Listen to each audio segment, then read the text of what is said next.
3HL 104.5 The Zone. Brent Doherty, Don Davenport, Ron Slay, Tennessee Sports Hall of Famer Ron Slay.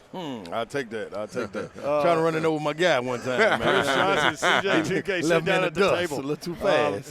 Man, how about that? Tennessee Sports Hall of Famer. Tennessee Sports Hall of Famer. CJ2K. Look at this, Don. We're slipping, man. Yeah, I know. We're surrounded by greatness. You got any tips for our boy here going in? How I need to go in there, Man, CJ? just go in there. Make sure you're sharp. Yeah. Enjoy yourself, man. It's that. going to be a nice event. Just enjoy yourself. You need some ice around your neck like CJ. I'm going to have to tap in. I'm going to holler at Pack, man. Pack can get me together. Pack get you together. He'll get you right. Center Jacks and Low T Center bring their expertise in testosterone therapy to the Super Bowl with their team of legend brand ambassadors. CJ included in this group. What do you got going with Low T, man? Man, just standing and just, trying to push the message on going to get tested. Like anything else you got going on, you're just not going to let anybody just give you anything or no over-the-counter or anything. Yeah. It's good to go get tested because once you start creeping up there, 39, 40, I'll be 40 next year.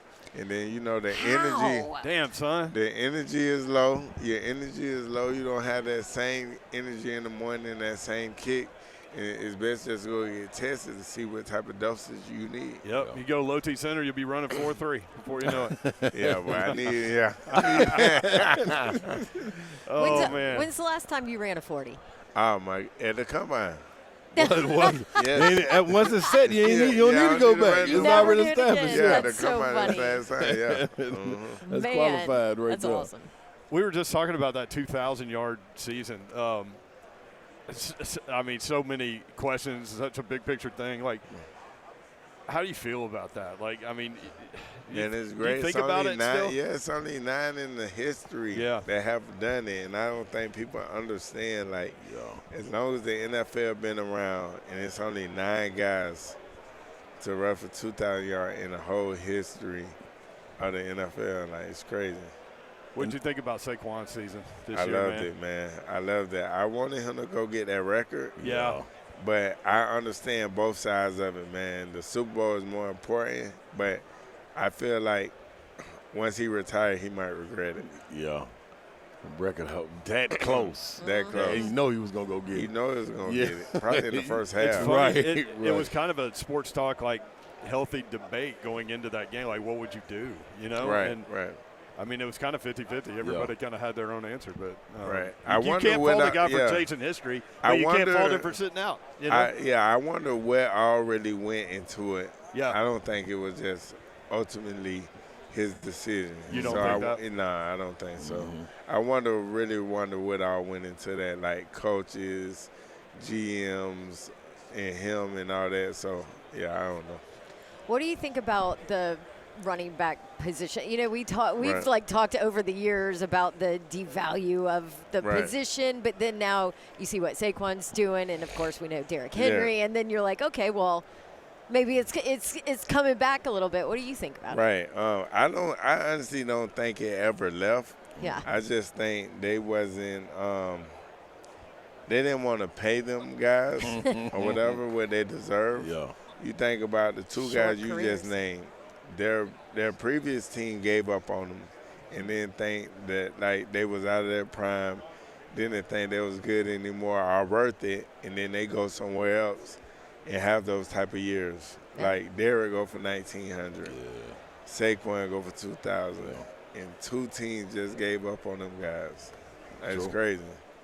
Let me ask you this: in your career, now that it's over and set, have you ever sat back and thought about the company that you're in with? When you think about that franchise and the running back, Earl Campbell, Eddie George, you and Derrick Henry. Yeah. You talk about the 9 people that did the 2,000 yards. Yeah. But when you look across the entire league and the franchise, whether it be the Oilers and the Titans, that's a special little company right there too. Yeah, it's definitely a special company, and I say it all the time. Yeah. I don't think it's another organization that have the type of backs that we had. Yeah. Me, Derrick, Eddie, Earl.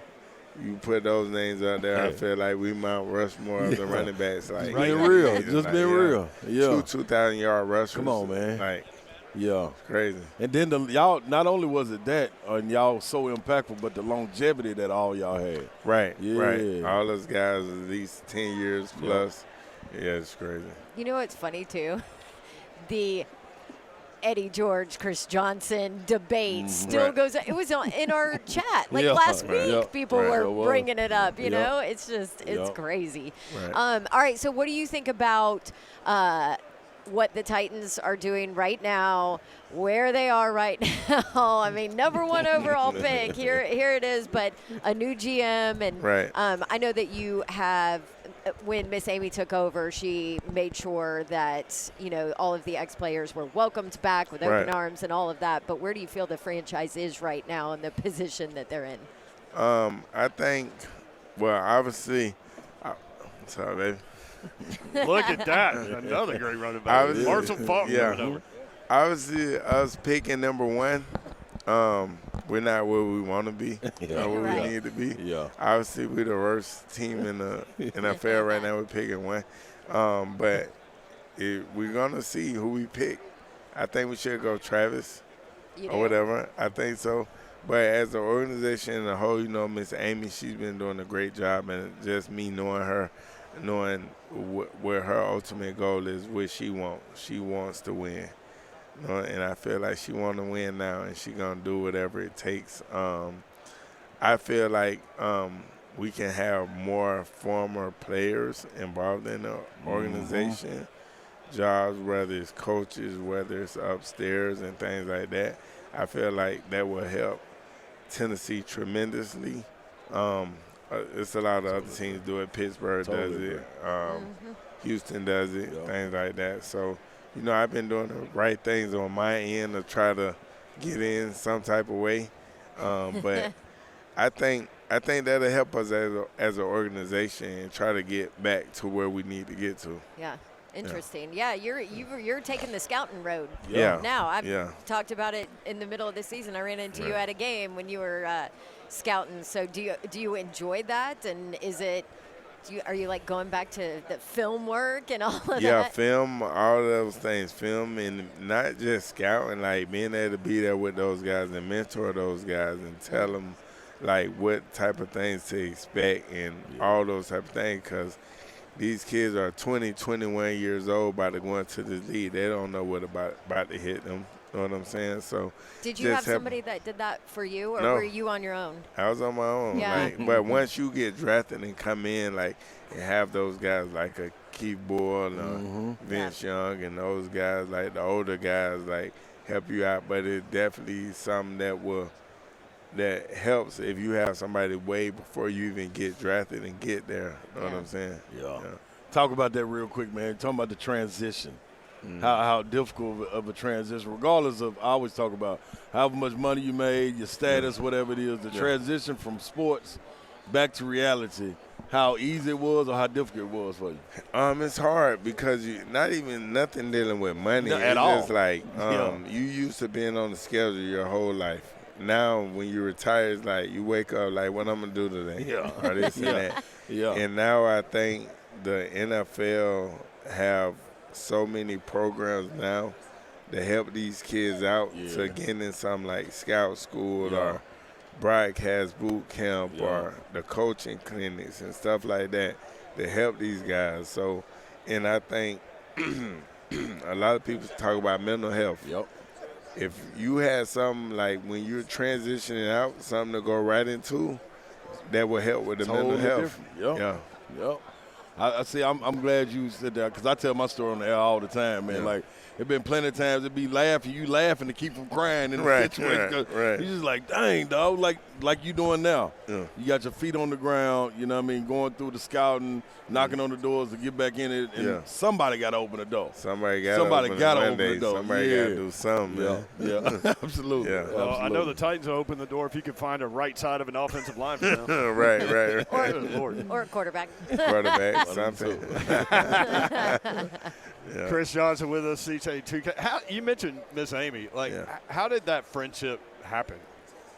Honestly, because when I left in 2013, like I had, it was bad blood between me and the Titans. Like I was upset because I didn't want to leave. Like, I thought that I would play my whole career there or whatever. And so the year that I left, I tore my meniscus week 2, right? So I had a chance to get surgery. I play it out and get surgery after the season. I played it out because, you know, I didn't want to let my teammates down. I wanted to be there for them and play. And then after the season, they said I lost a step and they cut me or whatever.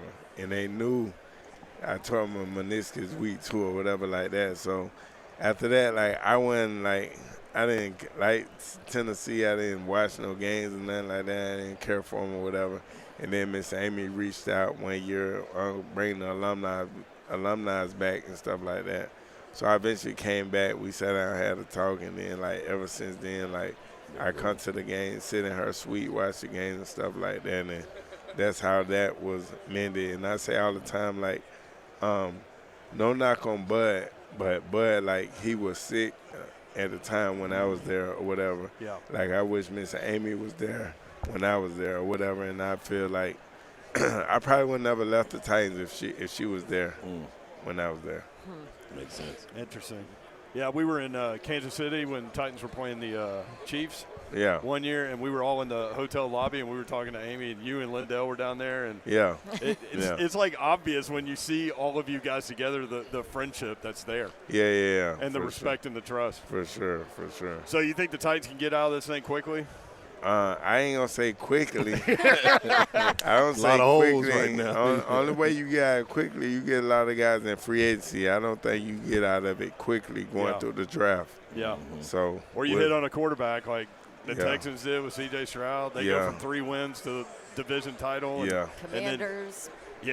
But that's what I'm saying. Are we gonna take the quarterback? Or are we gonna take? She wants to. I want the. Who you want? Who you want? Cam. You want Cam? Warren. Okay, I see, but no, I say that because it's crazy. You don't agree with me. No, I'm not saying that. It's crazy because so many people like Cam over Shador. You Why like is that? No, I'm not. I want Travis. You want Travis, yeah. Travis, and then go get A-Rod or something in free agency. How about that? Don't do it, CJ. Now A-Rod. Not with A-Rod. You got Kirk Cousins. Give me somebody else. You got Kirk Cousins. That's what she was on board with. Wait, you're just going down the Achilles injury list. Yes. Yeah, you got Kirk Cousins. I said Kirk Cousins. I said draft Cam Ward, bring in Kirk Cousins as your bridge quarterback. Let him mentor and teach him. Fill all your holes around Cam. And then he can go next year. But why don't you get Travis? I was just gonna say, what is it about Travis though? Yes. You getting a guy that can play receiver and corner, return guy, all that. You filling up like 2 or 3 holes with one guy. Can that happen in the league nowadays? I don't think he'll play full time both ways, but you will get a corner. So and which then position? Cornerback, and then you bring him in on certain plays, in the package for him. I like it. Yeah. There he is, CJ. He's a generational talent. That's what I want you to get to. It's like a LeBron. That's what I want you to get to. I'm not saying he's going to be there. I don't know that yet. Yeah. But he's a generational talent, I think. And the sometimes you can't argument- pass up on guys. Yep. Good choice of I words. mean, it's true. But you know Now what you the can't pass argument up on is? What? He's not the best corner in the draft, and he's not the best receiver in the draft. No, but he's the best player. Hello. There he is. He's CJ2K. Center Gen X at Low T Center. The cool thing about Low T Center is, if you're feeling down and you want to kind of check out what's going on, Low T Center has personalized testosterone therapy that involves initial lab testing and provider consultation. Regular follow-up testing allows the provider to give each person their ideal dosage. Standard dosing does not allow for that.